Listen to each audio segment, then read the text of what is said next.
ശുദ്ധമായ വായുവും തണുത്ത അന്തരീക്ഷവും പ്രകൃതി രമണീയമായ സ്ഥലം കാണണമെന്ന് ആഗ്രഹിക്കാത്തവർ അപൂർവമാണ്. അധികം കഷ്ടപ്പാടുകളൊന്നുമില്ലാതെ അത്യാവശ്യം റൈഡിംഗ് എക്സ്പീരിയൻസ് ഒക്കെ ലഭിക്കുന്ന സ്ഥലവും കൂടിയായാൽ സന്തോഷം ഇരട്ടിയാകും.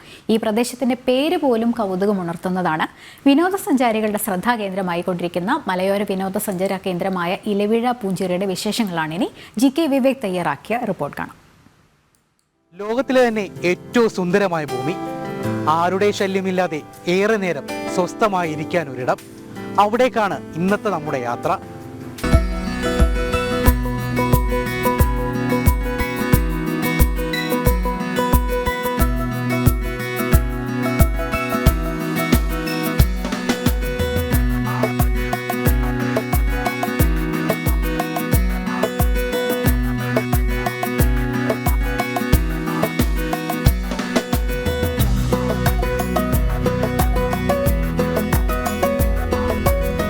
നീലാകാശത്തെ ധ്യാനിച്ചു നിൽക്കുന്ന പുൽമേടുകൾ, മുടിയിഴകളിൽ താളമിടുന്ന നനുത്ത കാറ്റ്, പരസ്പരം ചുംബിച്ച് ആടിയുലഞ്ഞ് അലഞ്ഞു നടക്കുന്ന നൂൽമഴയും കോടമഞ്ഞും, ദൂരെയായി നീലയോ പച്ചയോ എന്നറിയാത്ത നിറത്തിൽ ഉയർന്നു നിൽക്കുന്ന മലനിരകൾ.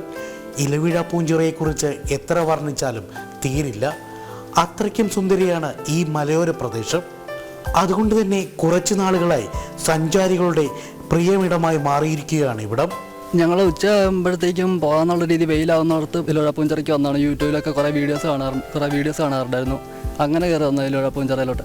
നല്ല അടിപൊളി സ്ഥലം. ഉച്ച സമയത്ത് എന്തായാലും ക്ലൗഡി ആയിട്ടുള്ളതുകൊണ്ട് ഒട്ടും വെയിൽ അനുഭവപ്പെടുന്നില്ല. നല്ല തണുത്ത കാലാവസ്ഥ എപ്പോഴും ഇവിടെ ഉള്ളത്. മാങ്കുന്നത്ത്, കടയന്നൂർ മല, താന്നിപ്പാറ എന്നീ മലനിരകൾക്കിടയിൽ സമുദ്രനിരപ്പിൽ നിന്നും ഏതാണ്ട് 3200 അടി ഉയരത്തിലാണ് ഇത് സ്ഥിതി ചെയ്യുന്നത്.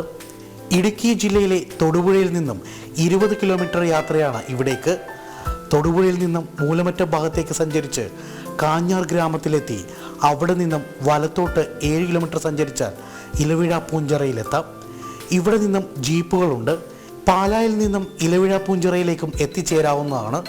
കോട്ടയത്ത് നിന്നും 55 കിലോമീറ്റർ അകലെയാണ് ഇലവിഴ പൂഞ്ചിറ. പാണ്ഡവരുടെ വനവാസകാലത്ത് അവർ ഈ ഇലവിഴ പൂഞ്ചിറയിൽ താമസിച്ചതായി പറയപ്പെടുന്നു. ഭീമസേനൻ പാഞ്ചാലിക്ക് കുളിക്കാനായി നിർമ്മിച്ചതെന്ന് പറയപ്പെടുന്ന ഒരു ചിറ ഇന്നും ഇവിടെ കാണാം. പാഞ്ചാലി കുളിക്കുമ്പോൾ ചില ദേവന്മാർ കണ്ടു നിൽക്കുമായിരുന്നു.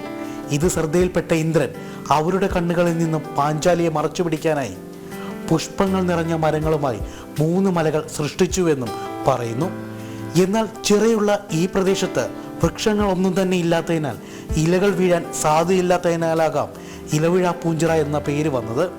ഇലവിഴ പൂഞ്ചിറ എന്ന് പറയുമ്പോൾ പാണ്ഡവന്മാരുടെ വനവാസകാലത്ത് ഇവിടെ താമസിക്കാനിടയുണ്ടായെന്നാണ് പറയപ്പെടുന്നത്. അന്ന് ഈ കൗരവരിൽ നിന്ന് രക്ഷിക്കാൻ വേണ്ടി, പാഞ്ചാലിയെ രക്ഷിക്കാൻ വേണ്ടിയിട്ട് ശ്രീകൃഷ്ണൻ കുളമുണ്ടാക്കി കുളത്തിൽ പൂവിട്ട് മൂടി, അവരെ പൂവുകൊണ്ട് മൂടി, അങ്ങനെ പൂഞ്ചിറ എന്ന പേര് വരുന്നുണ്ട്. അതിന് സംസ്കൃതത്തിൽ പറയുന്നതെന്ന് വെച്ചാൽ പത്ര അധിപ കുസുമസേതു എന്നാണ്, ഇല പതിക്കാത്ത ചിറ, അങ്ങനെയാണ്. അപ്പം ഇവിടെ ഇപ്പം ഇല മരങ്ങളൊന്നുമില്ല, അതാണ് ഇല വീഴാത്ത പൂഞ്ചിറ എന്ന് പറയുന്നത് കാരണം. ഈ ഐതിഹ്യത്തിന് ഉപോത്ബലകമായി അടുത്തൊരു ക്ഷേത്രവും കാണാം. ഉദയാസ്തമനങ്ങൾ കാണാൻ ഏറ്റവും അനുയോജ്യമായ സ്ഥലമാണ് ഇലവിഴ പൂഞ്ചിറ. കേരളത്തിൽ ആദ്യം ഇടിമിന്നൽ പതിക്കുന്ന ഇടങ്ങളിൽ ഒന്നുകൂടിയാണ് ഇവിടം. മലമുകളിലെ കാഴ്ചകളുടെ മനോഹാരിതയിൽ മയങ്ങി നിൽക്കുമ്പോൾ പലപ്പോഴും അപ്രതീക്ഷിതമായാകും മിന്നലിൻ്റെ വരവ്. ഇതുമൂലമുള്ള അപകടം ഒഴിവാക്കാൻ ഇപ്പോൾ അധിക നേരം ഇവിടെ ചെലവിടുന്നതിൽ നിയന്ത്രണമുണ്ട്. സദാസമയവും വീശിയടിക്കുന്ന തണുത്ത കാറ്റിൽ നിന്നും രക്ഷപ്പെടാനെന്ന വണ്ണം കോടമഞ്ഞിനാൽ തീർത്ത പുതപ്പിനാൽ ഉറങ്ങിക്കിടക്കുന്ന മലനിരകളാണ് ഇവിടുത്തെ പ്രധാന ആകർഷണം. സൂര്യോദയത്തിൻ്റെയും സൂര്യാസ്തമയത്തിൻ്റെയും സമയത്തുണ്ടാകുന്ന മനോഹരമായ കാഴ്ചകൾ ഏവർക്കും നൽകുന്നത് ഒരു കുളിർമയുള്ള കാഴ്ചയാണ്. നിഖിലിനോടൊപ്പം GK വിവേക്, ജനം, ഇടുക്കി.